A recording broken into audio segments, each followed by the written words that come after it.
We are live on my channel, and it is going pretty good. Is it unlisted or listed? It is public. Public. Did you see Shane's face? Hey guys, hey, what's going on? That's awesome. Boom. Happy Halloween. Oh, we got some people already up too. Schnit. Okay, you guys, let me tell you what's going on. Yeah, so this is we're having difficulties here. So we're live streaming on my channel for a second. We just tried to start a show. I got about a minute and a half into it, and Josh stopped everything and said nothing is working, and all sorts of things, all sorts of bells and whistles. There were sirens going off and flashing lights, and it was just it was terrible. And so Jason stuck us on his channel to see if there was a problem, because all Droopy's channel says is this channel is not working. YouTube is not working for Droopy Sack. Yes, Snicker, I do have a channel. It's with my buddies, Droopy Sack and Dr. Evil. Evil. Podcast Mafia. So we are trying to get the podcast going that we usually do, and failing miserably. Yeah, why not do it here, you may ask? I don't know. Because Droopy has a better platform than I do. That's why. But if you're watching us, I guess we could try to entertain you, man. But you want some entertainment? I'm gonna tell you some entertainment right here. We're trying to get something going. You see this little guy right here? Watch James. This is a Coke gummy.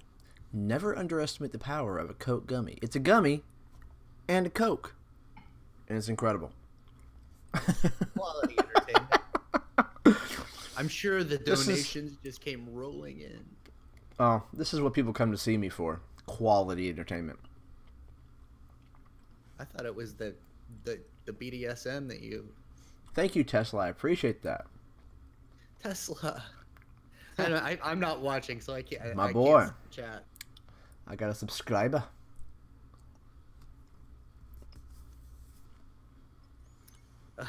Currently unavailable. What the fuck?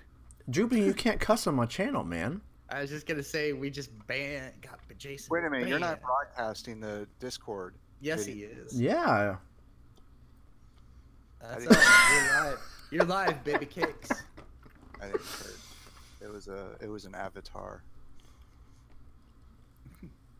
I've had a few. It's a Snapchat. I've had a few, Yvonne.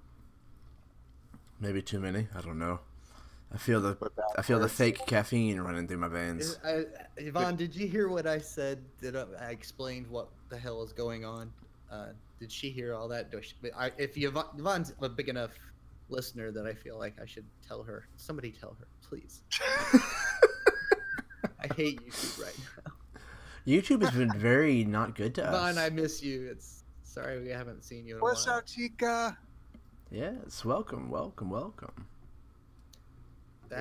Is Ron Hartness around? I haven't seen Ron in a while either. Hey, why don't you give your intro? Why don't you give your intro? No, I'm not doing it again. Not until we're live. We are live, my boy. I know, but we're on both channels. Oh, are you live on yours now? Are you live on yours? We're on my channel, but I haven't made it unlisted yet. So I'm just saying. Unlist it and we'll do it. I want to see if the frames start dropping. I don't want to like unlist it and be like, all right, so are they dropping? Frames are no, not yet. So just give your intro, man. Oh, God, because then I'll have to do it a third time on yours. Okay, uno, dos, tres. Bam. You got the finger in your face. Oh, the finger. All right. I gave you two. Welcome. That you know what the finger means. Time for very unofficial War Robots podcast. Here on the Droopy Sack Entertainment Network, we are here to entertain you. Everyone asked, and you shall receive. This is the positive show you've all been looking for. We are so happy. We are going to be singing zippity-doo-dah out of our assholes nonstop. You can't stop us. Don't even try. But join us for an all-strategic show.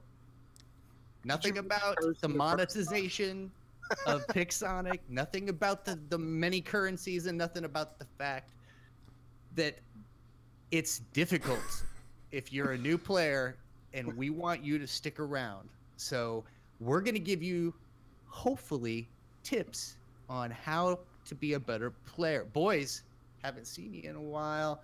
That was the intro.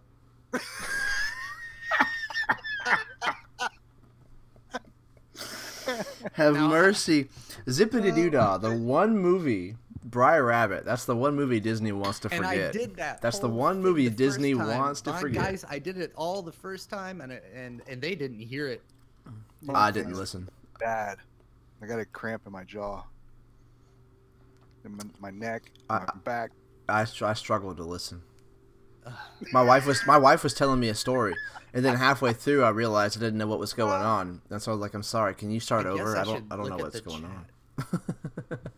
Yeah, it's extravagant. Hey, Droopy, are you unlisted? Or are you listed now? Are you public? You know what? You know what's fascinating is if you look at your channel, you have double click your video icon on your Discord. Because when I looked at yours, I was like, wait a minute, I'm screwing up something. Now, if you double click your video, it's on a different monitor for me. But if you double click your video, and it only shows the three of us across the screen, but it gets rid of. Now what I done did. It get double click on what? Double click Shane now. Double click you. No, don't click your individual. There you go. But so now maximize that screen. How do I do that? It should be at the very bottom right-hand corner. Like that? It hasn't buffered yet, so I can't see what it looks like. We're due to some technical difficulties from Mr. H, who has no idea what he's doing right now.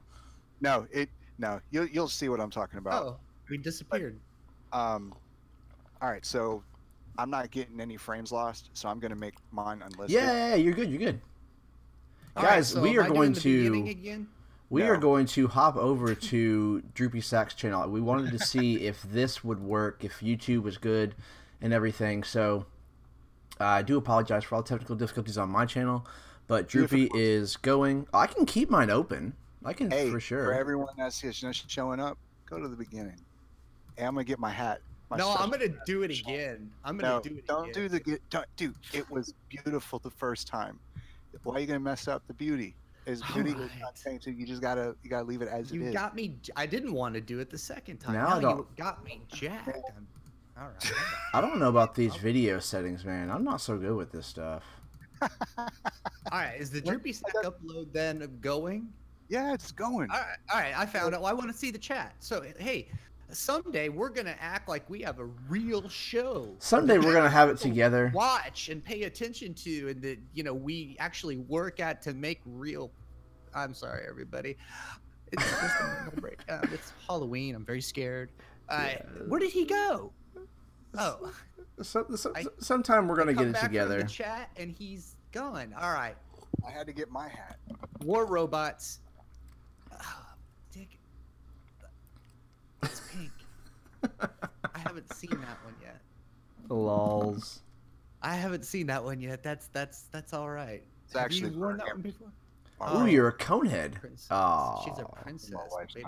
That's I know a princess when I see one. All right. Very unofficial War Robots podcast. That one's Josh. The other one's Jason. I'm Shane. He is a wizard. And for those of you who are just joining us, get ready for your assholes to sing zippity doo dah. Let's get into it. All right. It's all about strategy this time. And I want to talk about...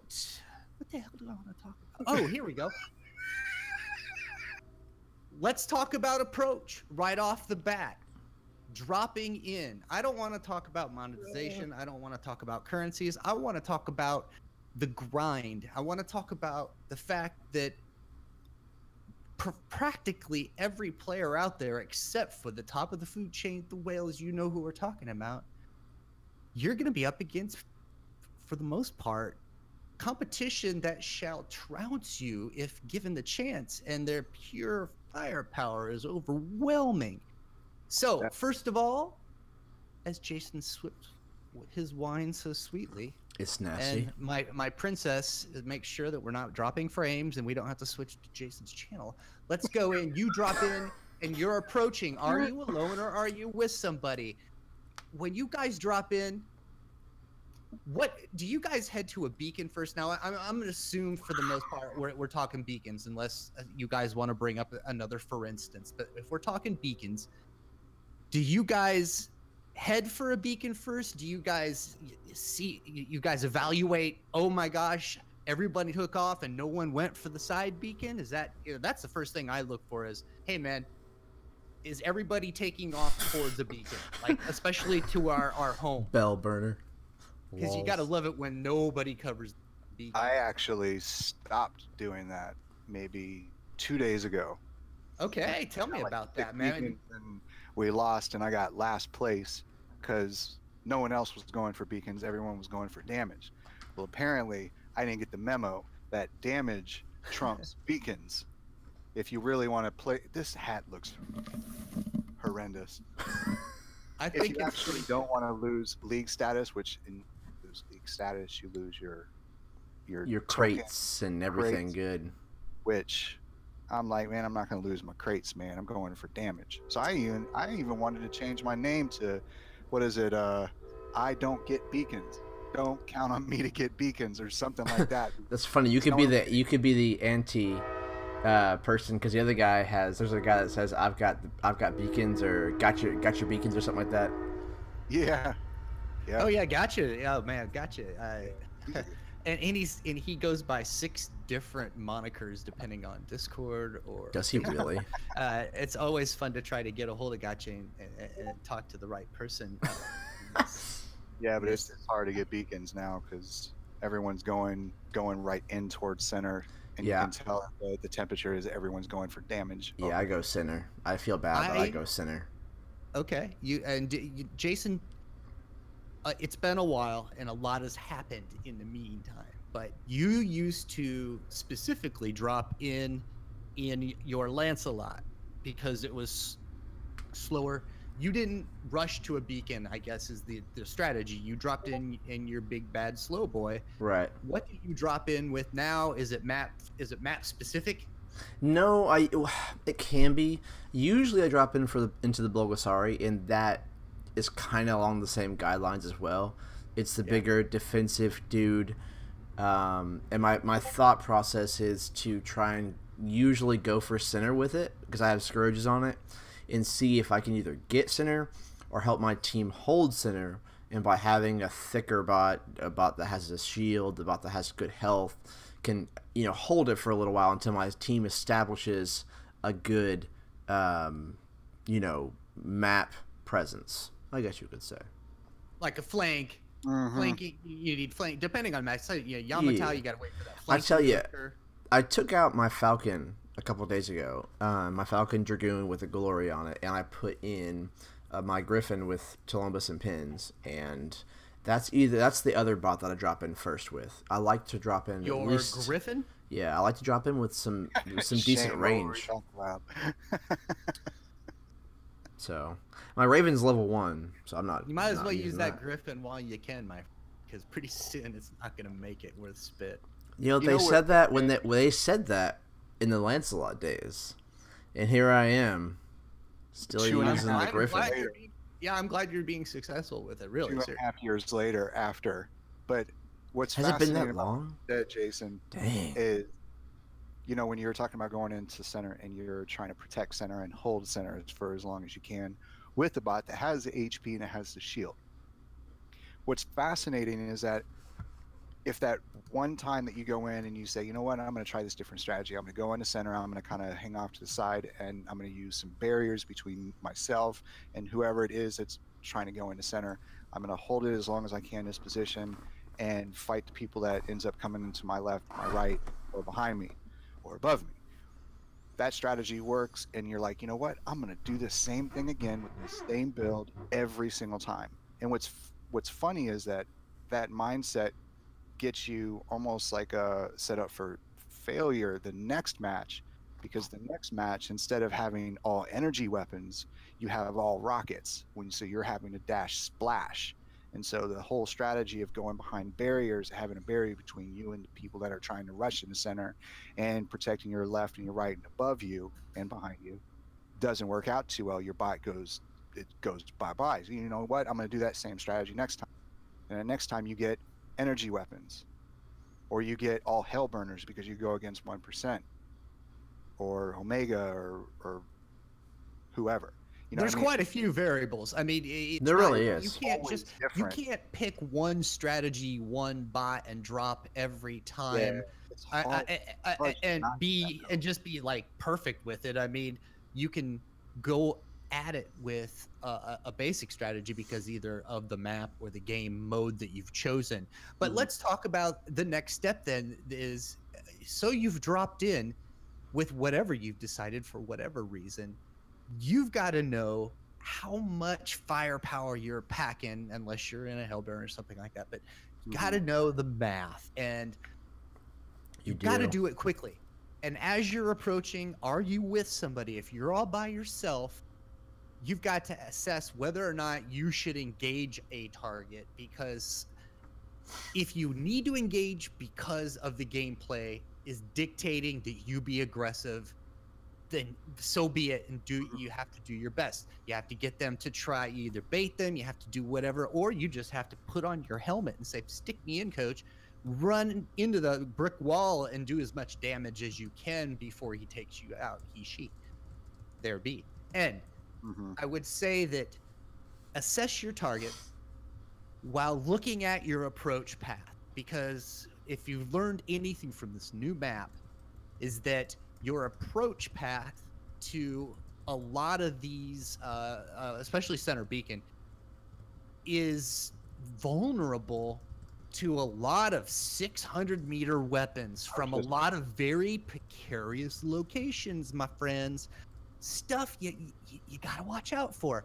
So on the new castle map, as you're approaching center, everyone beware. I mean, some of you are saying, duh, but I already learned that. We have, and you've almost have to use stealth in that approach. But looking at your approach path, try to identify those vulnerable lines of sight. You guys know what I'm talking about. And Droopy, on the new map, do you find approaching center is kind of a yeah, but a task then, because of that, best left to a duo? Yeah. Oh yeah. Yep. The castle map is deceivingly difficult. Well, what a great setup! What a fantastic setup! The designers of that map, I gotta say, I'm very happy with the detail. I'm very happy with those little see-through energy barriers. That was cool. And then if you stand too close to those, you'll still take some damage, guys. If you know, you guys got to be careful. Have you noticed that? I got the energy barriers. Yeah, I got enough HP to jump and do a little bit more damage, but nope, somebody got me with rockets, and I didn't think that barrier was going to allow any of the splash to come through. I felt the effects of plasma. Really? Yes, and it I felt no, it wasn't like full on, but you know, I was hugging it way too well, and I don't know if I was too close to the edge or what, but I started to take a little damage. Like, really, I have to step back even for this. And I'll say it again. This is a side note, but as I'm thinking of this map and what I just said about the range, guys, it can't be just me. The Dragoon seems to hit me beyond 600 meters. Yes. It's a little bit, you know what's interesting? It's a little bit extra, like it's like 605, 608. Oh no, it's like 615, maybe 615, 610. But I was on the other end of a Columbus, and I was like at 503 or 504, and the splash damage didn't get me. And I found that interesting. I was wonder like, did why they that nerf is. the splash damage on the Columbus, but are they increasing would the range on bench. some other weapons and stuff? They don't do No. silent nerfs, Jason. There's no silent nerfs. Excuse None. me. They don't. They add everything in the fine print. Everything is just I there. you know sometimes The I website. chalk. Yeah, he's right. You know what's Because it's interesting? something that's- They don't do He's they don't do silent nerfs or buffs, right? Supposedly, but they also have changed game mechanics before. You know, is that a nerf or a buff? Like that? I don't know. That's a game mechanic. mechanics? They might not. They might not it's a say nerf. that. It's a nerf depending on the weapon you're talking about, and if we're going to talk about the shock train, it's a nerf. The It shot depends on who train. it favors. I don't know. I feel like they did Yeah, something that's to it. that's probably forever right. ago, It's maybe. who in favor. The shot It's a buff train. for the defensive player, for the player that's trying to defend against the See? weapon. The nerf for the player that has the weapon. I don't feel. I feel like something changed, but God you know, of War in the chat here is, in your opinion, where is the game headed? I'm gonna let you guys start with that, please. Why did you Jason, you ask just that? sucked on some wine. Why don't you start before unless DSAC's gonna blow an aneurysm? where is the did earlier. game headed? I What think the that's game like. is headed for rocky ground, because the longer the new economy is in place, the more held back new players are going to be, and I think older players are getting frustrated, and so I think what's going to happen is the higher leagues are going to empty out, and the beginner leagues are going to flood, and I think it's going to cause an imbalance in matchmaking, and matchmaking is going to get worse. That's just a thought. DSAC, You remember that dual rod pendulum analogy that I shared with you guys before, where very much so. like with the fine tuning theory, you have Balance. God, it's so strange. Like if you have, so this is my computer, this is my keyboard, and so imagine every single one of these keyboard have a specific variable that it's set to, the amount of distance that a specific bot, this particular bot can jump. This one is a specific height that a bot can jump. This one is the side-to-side distance, or the speed that in linear speed that the bot can go. And this one is changed directions, and this one is the amount of splash damage for this particular weapon. So you have all of these like hundreds or thousands of variables. But if you change one of those variables, the fine-tuning theory, this is just basic layman's explanation to it, because I can't even understand it when I go deep dive into it. But when you change that one dial, you have to change all the others change automatically to compensate, to have equilibrium, or to have a balance. And so when you keep adding more and more and more computer keys and more variables, you're bound to get what we get is glitches. We get issues with plasma not registering, or splash going all the way to freaking 550 when it's only supposed to go to really 500, between 500 and 515 ish. Right. But the dual rod pendulum is, if you have that one rod and you swing it from side to side, it follows a very predictable pattern like this. But if you add a second rod, like a nunchuck, and you swing it from side to side, when that second rod gets all the way to the top to follow the first one, there's a lag, and then it starts to whip, and it has very unpredictable patterns, and you keep whipping the first rod. But if you add another rod, a third rod, it's so chaotic with that side to side motion that it becomes very, very, very unpredictable, which is what we're getting. The idea of is that we keep seeing them stack more ridiculously, like, well, I don't know if ridiculous if the word for it, because we're putting in comparison to what we started with walking war robots, when all of the robots were walking, and the fastest was the Gepard, and the Gepard at 58 kilometers per hour. It had no dash, it had no jump, it had no stealth. But now we have the Pursuer, which the Pursuer gets, it's 66 kilometers per hour, but then for 10 seconds, Plus, not only stealth, but it goes up to 88 kilometers per hour. And then you add on top of that, you have lockdown weapons in addition to the gusts or whatever other weapons. It's really the gusts and the lockdown weapons. Or I've seen the Scourge being used a lot more. Scourge are very dope weapons. They're very, very, very, very powerful. Yeah, I put them back in. If they're MK2. But the places that this game is heading is really, I think, is uncharted. I don't know if the people that are designing all these new weapons and all these new bots were on the team from the get-go. Because if that person was for the get-go, this was all probably planned. This was probably on the drawing board for a 5-year plan.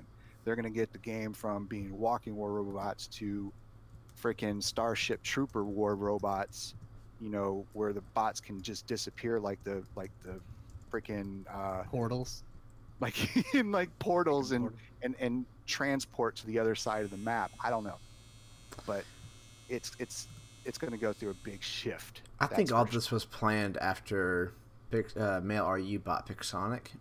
I think all this has been coming down. That was like a year and a half ago, maybe 2 years ago. 2 years ago. I think, yeah, and that would make sense for around the time. That's when they started releasing the Wild West bots, and then a short time after that, content started really being pushed. And content, because there were so long the game went without like constant stuff being added. You know, it was like it was like a quarter of time. Yeah, like it was like 4 times a year almost. You would get something new, right? So I feel like they were like, okay, well, we now have a game. We bought this game. We want to make money off this game. Let's start generating revenue. Let's start making more content, because that's what mobile games do now. They just generate new content. I feel like that's where it started. Well, when we take into account that we are trying to do our best against these terrible odds that were created with MK2, a lot of us were starting to, that had come up over the past year or so, were starting to become championship players. A whole bunch of people that I had started to come in with had started to reach, so I happen to know quite a few of them, and several of them are still free to play. They're going to have a lot of issues with all the new content that is coming out, because a lot of it is, in Manny's words, incredibly overpowering. But is that what you're referring to? That on the well, all I'm saying is because of that, these free-to-play players are going to have a hard time keeping their level if they're unable to acquire some of what's coming down the pipeline, if it comes to us in these very powerful forms. They just aren't going to have the stuff to compete. They'll fall down. They'll still be able to play. They just will probably fall down some levels, but they're going to need to play the best game as possible. And as you start to approach other robots on the field, the bot you're in obviously is so important. Know whether or not you're going to be able to take out that next bot with one salvo or not, because you don't want to push if you don't have enough horsepower to take out the robot you're up against. So if you're in a jumping bot, you've got to realize that there's a decision to be made. Do I use my jump offensively or defensively, depending on the robot? Then do I use my stealth? And because stealth is so important in this game, do I use it as a finishing blow, or do I use it to peck away and then head for cover? And then that brings us to a robot I'd like to talk a little bit about. It's a very interesting robot. So many people have been able to get a hold of as a pursuer. Yeah. And the pursuer is a peculiar beast. It can be very, very powerful with all sorts of setups. The gust being so very important in that, and especially if you start sticking on those halos. Halos start to become very effective on that robot because of its capability with stealth. Mm-hmm. But with that robot comes a decision. During your very generous amount of stealth, do you have enough to finish off your target? Because at around 4 seconds left, you got to decide, do I stay in the game and yell Nike, or do I die because I've overstepped my bounds and my stealth is gone and I have not had yet to cover? Some of it's a feel because it happens so very fast. But you guys, when you use pursuers, what are your favorite setups for that? Personally, I only use the gust setup, just 3 gusts. Uh-huh. I would like to use 3 sparks, but I don't have 3 sparks leveled. And then obviously another good combo for that would be 2 gust and the rooting weapon or whatever. Oh, Colton. I know, right? Sorry, please continue. Thank you for the donation, Colton, on Droopy's channel. But yeah.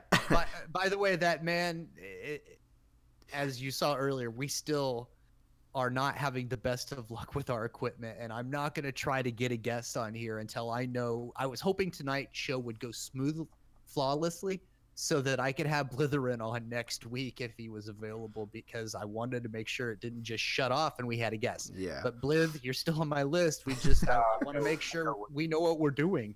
I want to know what's funny.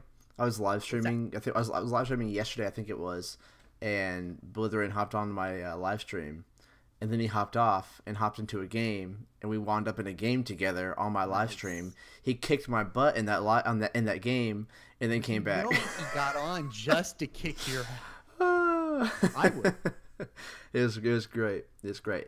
But to answer your question on the pursuer, see, the pursuer is so broken. You've got so much time in stealth that you could go and pursue your target for like 5 to 6 seconds in stealth, and then have another 5 to 6 seconds to get out and back into cover. 5 to 6? Not quite. It's a lot.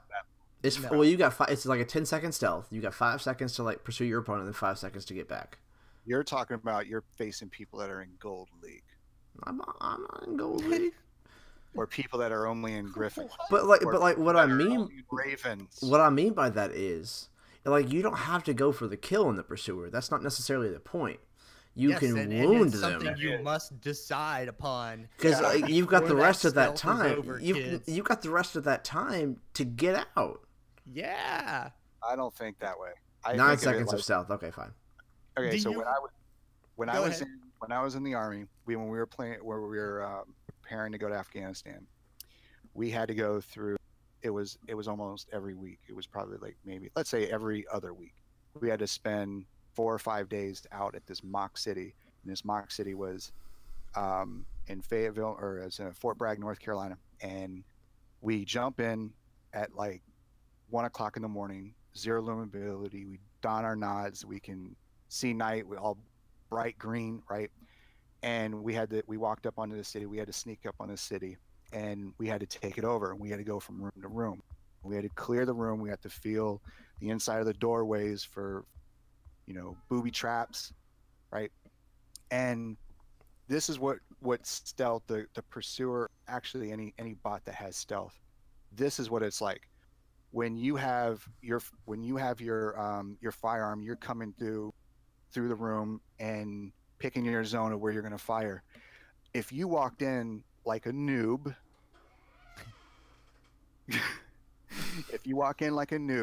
and you have your firearm all the way out here, and that firearm, the M4, the M16, or whatever it is that you have, and you're maybe the enemy on the other side of the room, and you can see that soldier walking in before that soldier actually comes through and aims.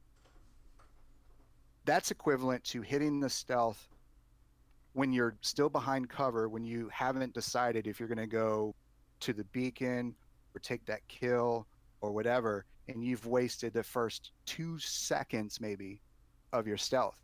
Now you have maybe 3 to 6 seconds to aggress, but then you have to, and I was telling you, Shane, preparing for that video of stealth, it's that now you have to figure out how you're going to use the rest of that stealth to survive. And most players don't actually think about that last few seconds. Maybe they finished off that particular target that they go after, that they can use the stealth to actually kill him. But they still have to get to cover so that they can survive the next exchange. So most people are still out in the open when their stealth runs out. Now, you could be the player that has full MK2 with boosters and absolutely annihilate everyone, like myself. Or you can be like myself and have level 10, 11, 12 that I can't survive an exchange, nor can I kill a target if I've committed the entire 10 seconds to try to take them out. Most people I can't kill. So it's like, pop, pop, pop, survive another day, I'm running. But it's like, when you run backwards with yours, do you turn around to see them shooting at you? Do you run backwards? Not, man. I'll end up running into a wall. Yep. You gotta turn that tail and run, and it's not called running away. It's called a tactical withdrawal. Turning around, maybe flipping a middle finger while you did it. But that little foam finger. Yeah, it's interesting that you said that too about not being able to finish off your target, because ever since they nerfed the gust, you can't kill anybody with it now. Yeah, that's why you I brought hurt it up, people. Exactly. You hurt people. You cripple them. You make it easier for your teammates to kill them.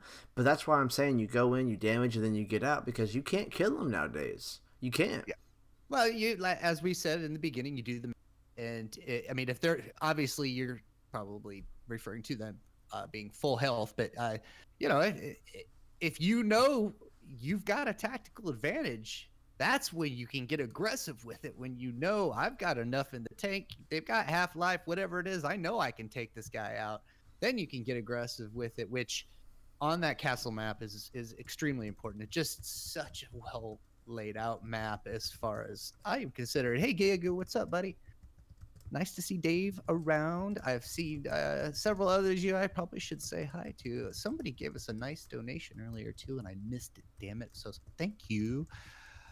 So we're talking about the Pursuer. I have one last question for you on it. I've asked it before. I just wanted to know if it's changed, and I want to know out there if anybody else has a different opinion. And I'm talking about if you've got a halo on that. If you've got more than one, that's different. But if you've got one, I still am mounting it on the center because of its arc pattern.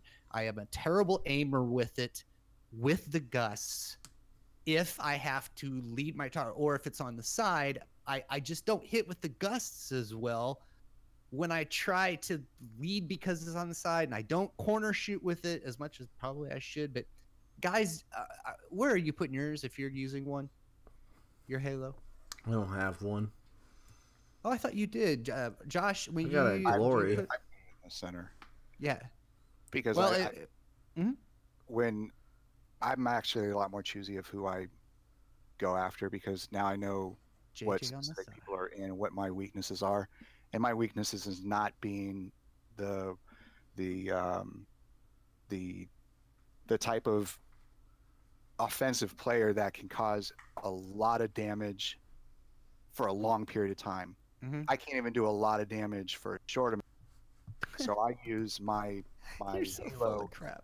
I'm just for some matches I am, but other matches, which is majority of the time, it doesn't work out that way. I've realized that I'm more of a assistance player or a accessory. No, I'm a teammate. The person that if I have gusts like you were talking about, Jason, I'm the one that looks out for the Ansel shields, and I'll take down an Ansel shield for my dude that has splash.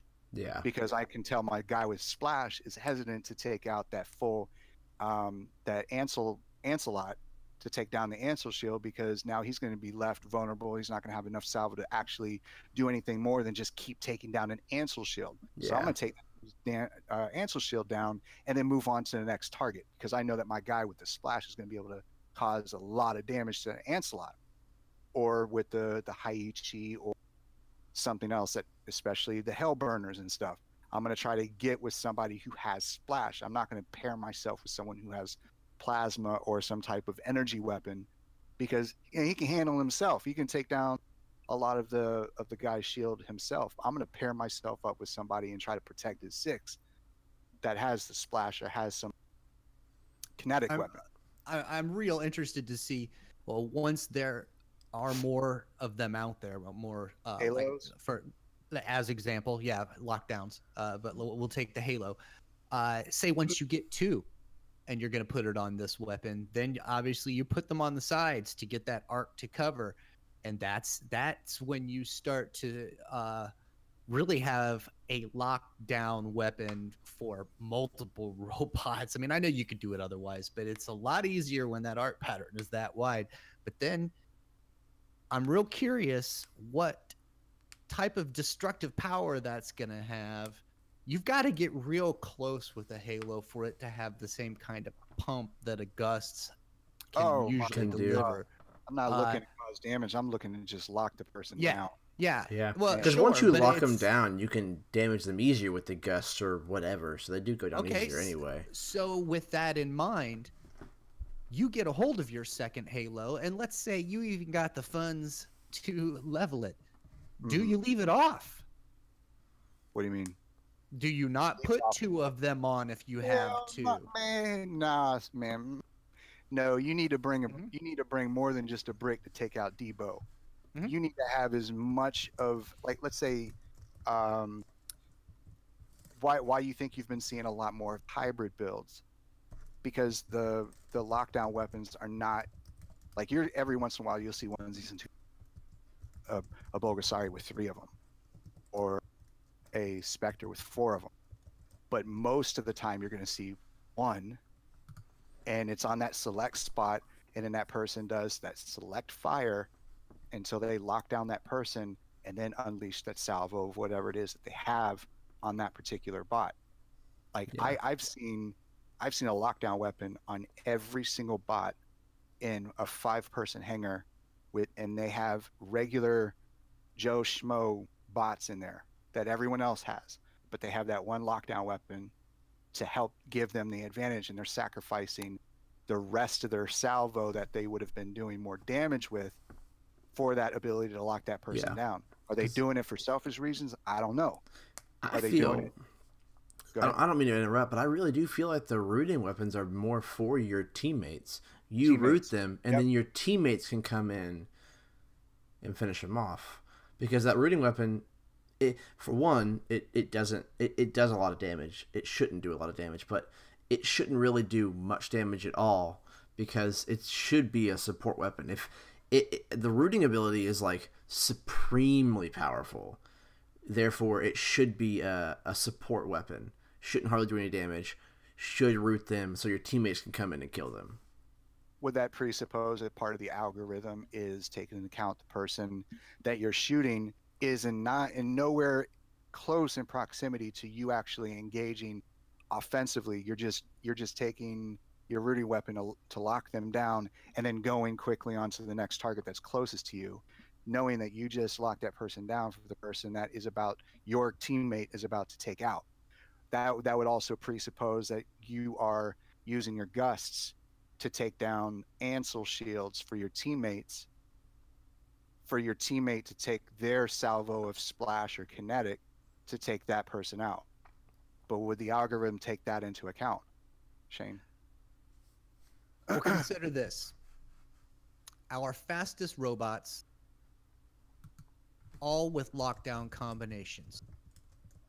I'm talking about a Kimbot with either 2 lockdowns or a combination of 1 and not, because a Kamichi is just so fast and can run around, and then you take a Strider, and these bots don't have stealth, but consider a Strider in the hands of someone like Ben, or you start to put that what is it, the glory in the heavy weapon lockdown, because that arc is huge, and then you put on things on the side, or you put 2 halos on the side and something devastating.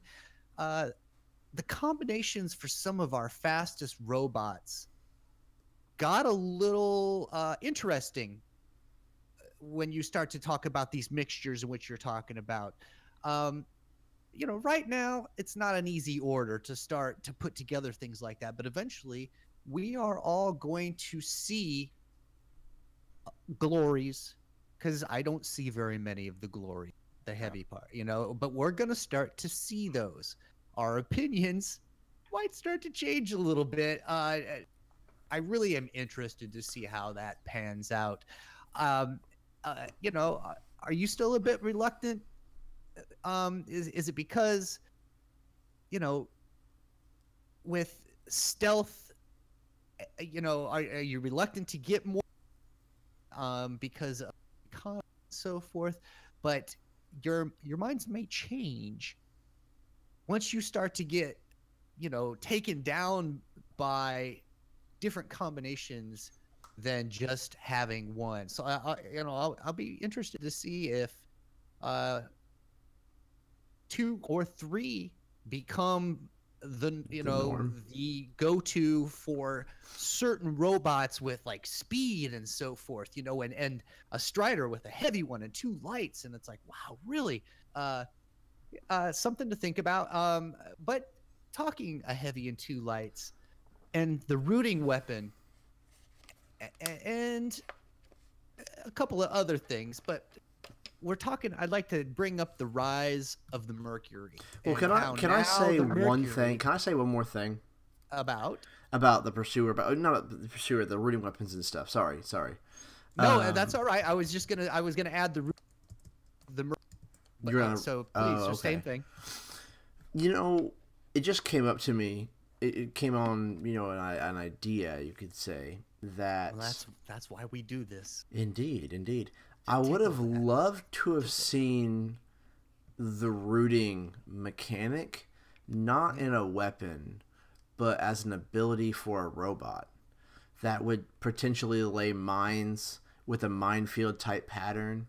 I feel that would be a bit more balanced. You're not impressed with the mechanics of that weapon, is that right? I feel like the weapon itself is too powerful. Like, a rooting weapon is a bit much, but a one robot that would have a rooting mechanic on it, like it could drop mines, and people that weren't paying attention could get stuck in that minefield. That would be I think a more balanced mechanic for it. Yeah, because you may start seeing people running 3 or 4 rooting weapons just to make sure they have that 100% chance or 80%, whatever it is, to root. Because I can totally see some, higher end clans, 1%, whatever, running like 3 or 4 exclusive rooting robots. Yes, think about a 4 or 5 weapons 4 of them on there. And then think about a Mercury, because it's a fun robot, and I just wanted to bring it up. Now that rooting weapons are more prevalent in the higher leagues, if you have stealth, you run it as much as possible, minus a few Furies and some Menders and some other stuff here and there, of course, but much more than usual. And then the Mercury got a little bit of a buff. So for now, for the near future, the Mercury shall be a fun robot to go goof with. Think about putting it already glory on top of that thing, and then 2 halos. But we gotta have the cashola Silverama to get through that.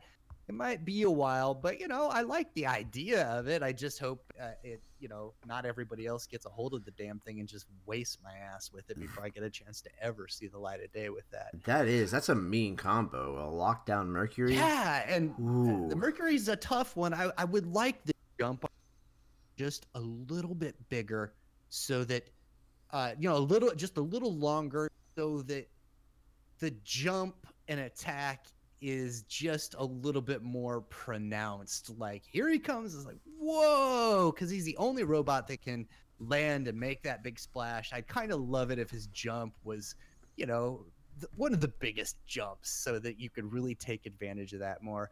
It's just, I know some guys are real good at it, and I can use the jump and splash effect, just not as often and as fun as it would be if I could jump or just... That's the kind of combo that would really piss you off. Now, I think Gaster... Oh, wouldn't it though? Gaster the Skeleton asked an interesting question. What would you choose, the Mercury or the Invader?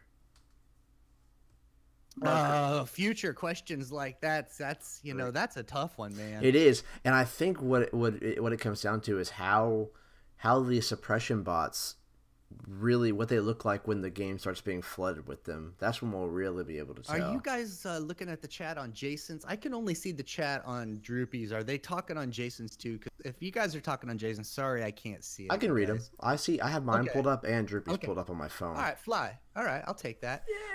It's time for Wheel of Fortune. Oh, no. Something much more entertaining. This is a little segment I like to call, Oh Yeah, Yags, I Totally Feel You. And so there's this posting celebrating the half off of upgrade times for 18 days. Oh my God. Going on currently. That's such a slap in the face. Someone someone posted that in Facebook and just said they were very excited. There was general jubilation about the fact that there were half off upgrade times. Somebody. And I get it, man. It's pretty cool. I mean, that's kind of fun. It's kind of fun. Find it.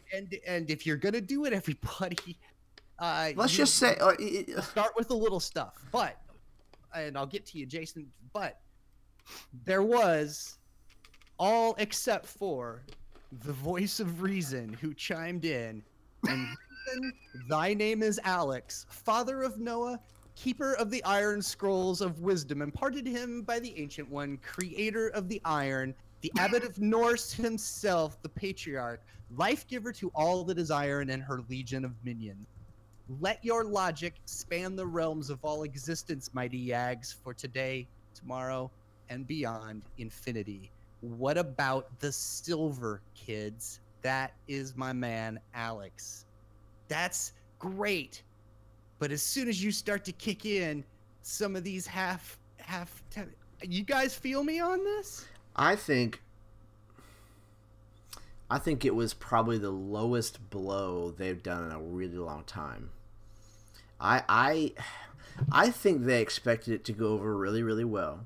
Like, here you guys go, here's a present. Nice. And I think it was a really big, huge slap in the face, because it was like, here you go, here's that thing you almost already had, and we're gonna give it back to you, but it's gonna be like a surprise. It's gonna be a gift.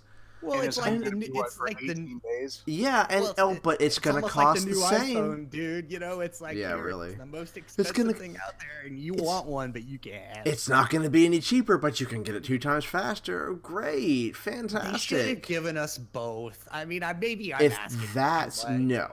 They should have given us half on, or at least 25% off of the price to make that possible, and instead they just set us all up for failure and deception and this is what I did. Feelings of harassment and all the things that we've come to hate.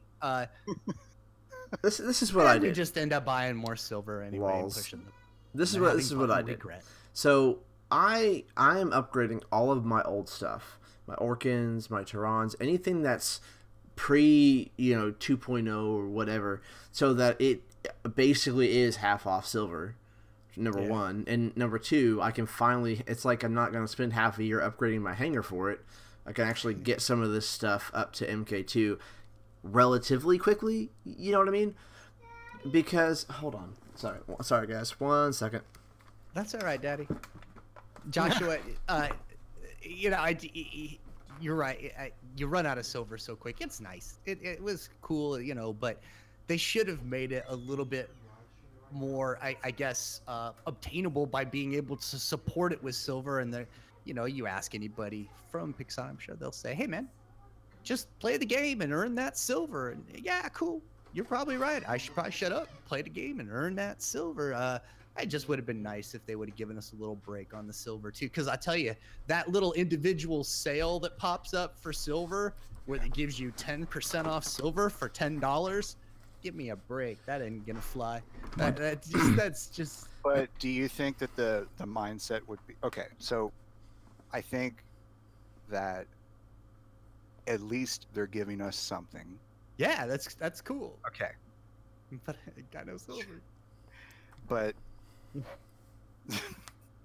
Alex is sitting there throwing things at the YouTube going, a light weapon upgrade. A light weapon. But at least I can upgrade a light weapon. Some players can't even upgrade that. Yeah. But I think for to give context to those of you guys that are out there that like, damn, why do these guys like complain this and that? It's not as bad where I'm at, wherever you are, blah blah. I know for me, I should not, based on the player pool, I should not be in champion. I know I shouldn't be. I shouldn't I either. almost feel the same way now. I know I know I'm great at some things, but I'm not good at enough at others to remain and sustain Yeah.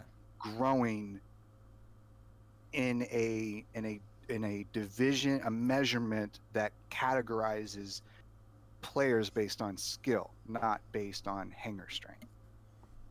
Because we all know that hanger strength is not the variable that they match players against. So I'm in a player pool in Champion League of players that are great players and they have strong hangers. I'm a good player with a weak hanger. And Same. so I bounce back and forth based on it, and it kind of feels like what you and I were talking about earlier, which is the player pool. It doesn't seem like there's a large player pool in the Champion League that would, and maybe it is. Maybe there's a great player pool. It's just that there's too many game modes that waters them down. Yeah. Like you dropped the remember that game back in the 80s and 70s, maybe even earlier, but I know it was in the 80s, where you drop the quarter down and it drops through these pins, and then you try to kind of guess where it's going to land on the very bottom of that board. I don't remember what that game. Price is Right fans would call that. Price is Right was like that. Yes, exactly. Palinko, baby. Yes.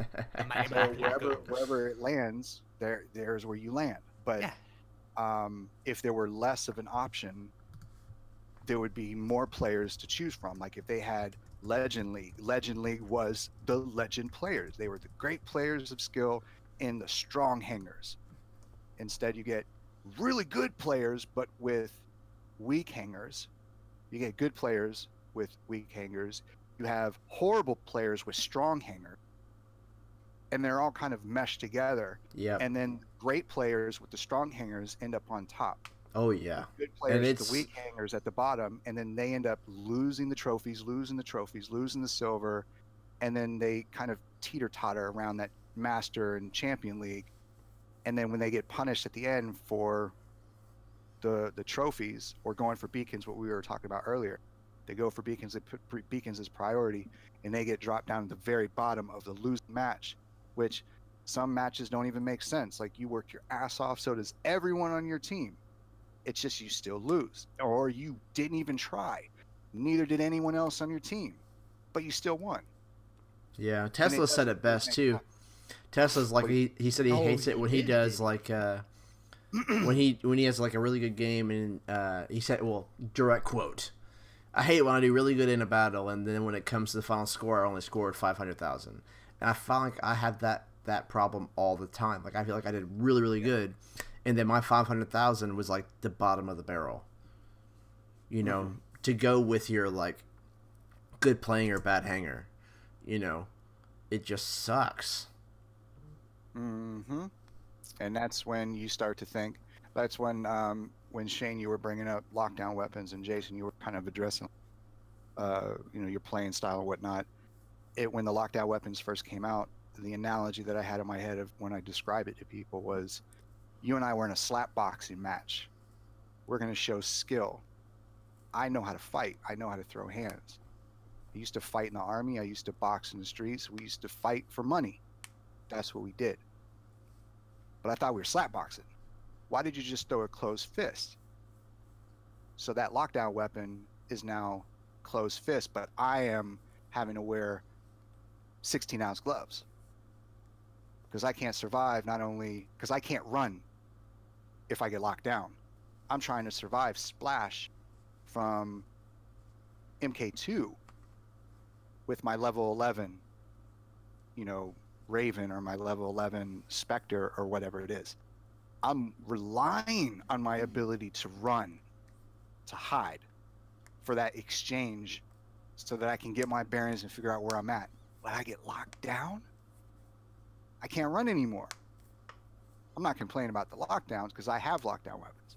It's the way of the battle, but the landscape is changing so fast that we can't catch up to it.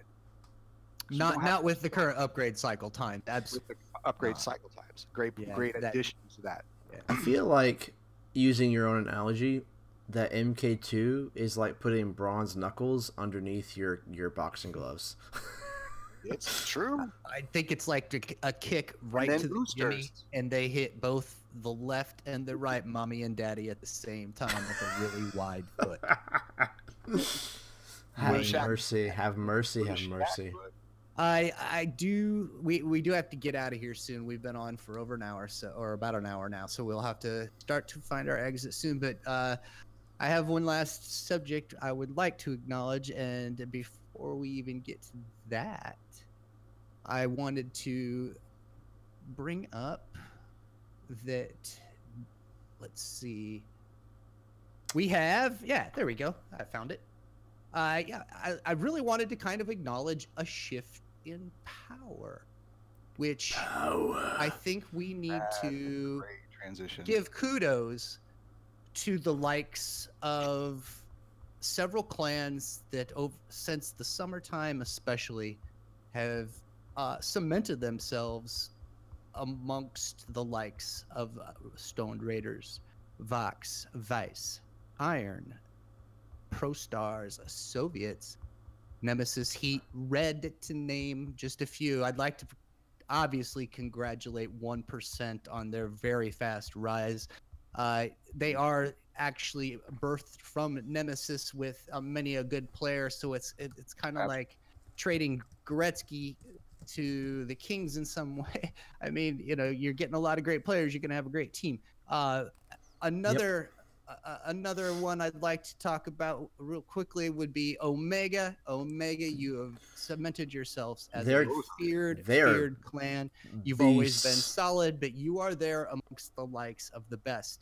Tool Breakers, as always, a strong clan, but since the summertime, you have successfully cemented yourselves. You definitely want to avoid getting TB as players, and you are there as amongst the elite. All of you, to use a phrase, would be now part of the 1%. This is of iOS, though, guys. Yes, this is iOS. I know. I'm very sorry. I hate that I don't have an Android, and I hate we can't play Android players. That sucks, because the player pool would be huge, and we would have I think that would fix a lot of matchmaking problems if they would combine them, but they won't. Yes. I did get to meet some new players. Great meeting you. I got to see Roman, I haven't seen for a long time, with the Tool Breakers. And many players have been able to identify themselves during game by shooting and waving at me at the start of the game. I always look for it at the start of the game. Anybody shoots me or waves at me at the beginning, even if I don't turn around and acknowledge you, if somebody shoots me, I do look as soon as I can. I always look to see who I've been playing with and see if I recognize. I take a few seconds. And so if you find me in a game, I have looked to see your name, and I probably recognized you and probably said, hells yeah, that was a good time. We are going to be talking about in the near future what you've seen on some of the test servers, but we're going to wait a little bit more towards the time of their release so we know what we're going to get. There's no point in getting upset at what hadn't been released yet. Yes, I guess we could, chat around it a little bit. To tell you the truth, I don't want to freaking do that. So we're going to skip it and look forward to it so very, very nicely. Joshua, if you could be so kindly as to show us the door. Well, can we walk through it? It was a great time, y'all. Yeah, if you want to be thoroughly entertained, go all the way back to the beginning of the podcast. Scroll. No, please do that. Please do that. Scrub yourself all the way to the beginning. Clean as a whistle. Hey, and don't forget about Mr. Higgles' channel as well. Go check him out check as well. that one out. Yeah, this is when we were trying to figure out things earlier. Yeah. The beginning. Good times, kids. Good times. We Where's will. that door? Yeah, hold on. I do want to say one thing. Jason. The 2 live streams, while it was fun, it's a lot, and we won't be doing this again most likely. It split our audience a little bit, so I don't like that. But It's like I might having multiple game modes happen down player pool, and now we've got 4 people watching us. So I'll probably record my part, or like I'll probably record this and post it on my channel later. But I'd hate to live stream 2 channels at once. That's a lot. Oh, because we have a hard enough time getting the one to freaking work. So. It's only because my wife's on her. She's usually not home when I'm recording or doing those. We gotta bust the cap. I'm telling you. Is Wayne Brady gonna have to cap him? Yeah. Joshua, where were we going? Out the door. Be blessed, y'all. Oh, we never talked about the Lance. Be healthy and safe. Till next time, we will tickle y'all later. Lancelot in part 2 next week. What? Looney said we never talked about the Lance. What about the Lance? No, I told you we're not talking about that till later. Later. Are we out of here? Did you shut that? He shut the door. Yeah, I shut the door. All right, guys. Thanks for watching. You guys are awesome. See you, boys.